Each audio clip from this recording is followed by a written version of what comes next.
people don't know, you know, what are these strange gringos, you know, into some weird religion. We don't know. So we wanted to show them that, hey, we're normal people. We go to church and take communion like everybody else, and, you know. So it's all okay. So I think it was successful. But that's the reason why we had to delay our program today. And I guess only 2 or 3 people have showed up. Oh, 6 now. Oh, great. Okay. So we're going to be doing this, I guess, as a regular thing. But maybe we don't have to delay till 12 o'clock. Maybe we could do 11:30 instead. Because it's really good if everybody can be here for the beginning, the opening kirtan. And anyway, the tape will be available. So we couldn't help but remark on the difference between the priest and what we know of as a spiritual person or a sadhu. These religious organizations produce people who are very politically oriented. The politics comes first. And then if we have time after that, maybe we'll do a little spiritual practice. And to us, it's like the spiritual practice is everything. You know? And then if we have time, we'll take care of, you know, the house and the cooking and all that other stuff. Politics? What's that? How can there be love and emotion and all these things that are required for spirituality if it's only politics, which means fear and anxiety? Well, I wish you would say that so that the mic would pick it up. How can there be love and emotion, which is necessary for spirituality, if there is only politics, which means fear and anxiety? So, politics means separation. Yeah. Like the first thing this priest was trying to do was to categorize us. He was trying to find, where am I going to pigeonhole these guys? He did? He did say Hindus? When he was talking to the congregation, when we were standing at the back, he said that they're philanthropists and they have, they're Hindus. Oh, we're Hindus. So we're Hindus. But I corrected, from India. It comes from India. I specifically pointed out we are not following the Hindu religion. Good. And then she freaked out, and then, what do you do? I don't understand. Yeah, because anything that's unknown is considered a threat. That's the way people are, because they don't have much knowledge. What did he say? The culture here is very poor in education, and it's true. We've seen it. I mean, in Mexico in general, for example, there's very little music education in the schools. And as a result of that, people in Mexico have a hard time carrying a tune. If you ask them to sing something, they will be like all over the place. You know, they won't really be able to follow the melody. And this is a cultural problem because of the lack of music education in the schools. That's all. In U.S., every student, at least when I was going to school, had some experience of choral singing. And of course, this is very good for building confidence and following a tune and stuff like that. Even if they don't take it up seriously, at least there's some contact with musical principles, you know? But here, it's not so much there. So, for example, we were talking, you were talking, when they started playing the guitar. Oh, that was bad. Yeah, the guitar was all out of tune, you know? And it was like, it was hard for the singers to follow the guitar, and oh, it was a mess. So anyway, it's not that we like to criticize others. But when we come into contact with other religious practices or other religious groups, we can't help but see this tremendous difference, this tremendous contrast.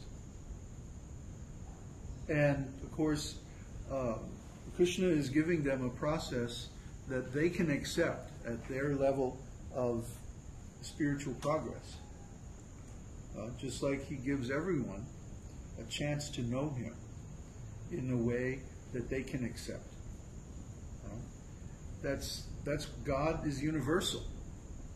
So everywhere you go, in every culture, in every country in the world, in every place, there is a natural religious process. Everyone has heard of God.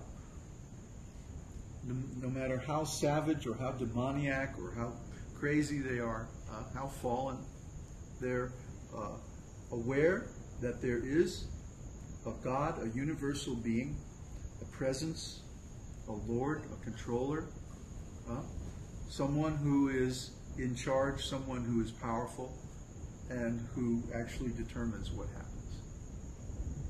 God is all famous. There's nobody else who's so famous as God. It's not possible.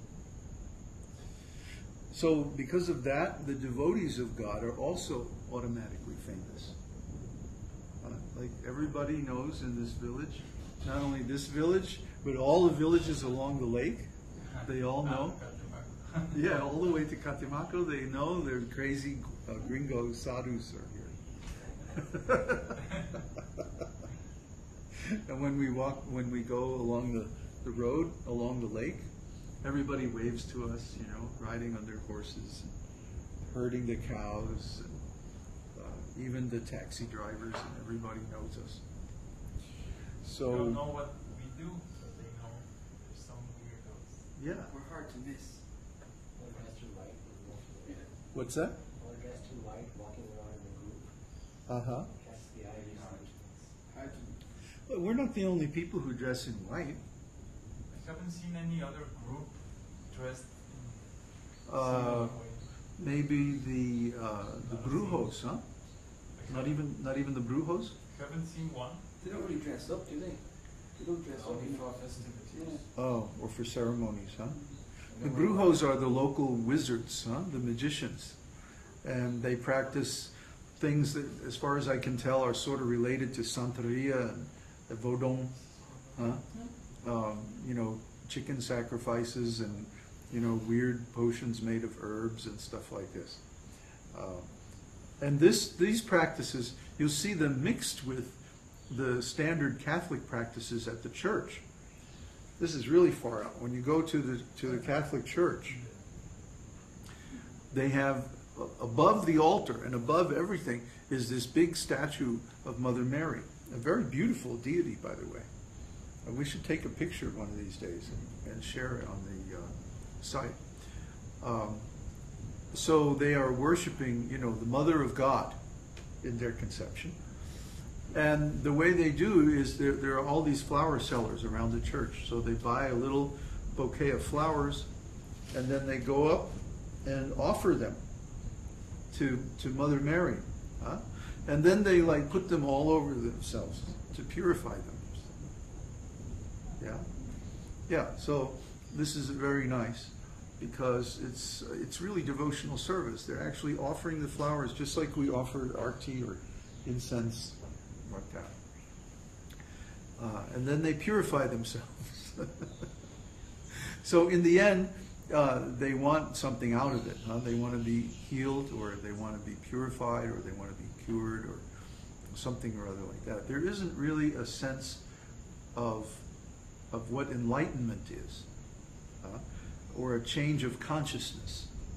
This is the last thing that anybody expects to get out of religion or anything like that. Well, we were talking about this the other day, that the religious organizations, they say they're into Kṛṣna consciousness, but if you really inquire what they mean by consciousness, it's more like thinking about Kṛṣna, or being associated with the symbols of Kṛṣna, like his name, the deities, or some ceremonies, or some sacrifice, karma yoga or something like that.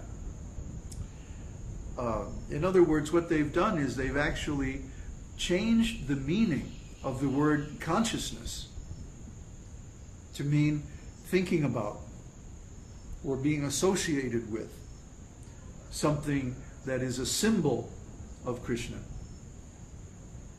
Now, the symbols of Krishna, like Krishna's name, his form, the different scriptures about him, and so on, are not material.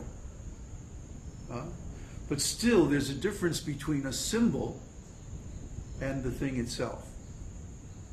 There's a difference between filling up our mind with all these symbols of Krishna and direct Krishna consciousness, or consciousness of Krishna. And we've been talking about this in the darshans over the last few days. For a while there, our evening darshans were about our secret project, so we didn't publish them on the internet. But now we're talking about philosophy again. So the last couple of days we published them. And the topic really has, we've wandered around through different topics, but really the sort of theme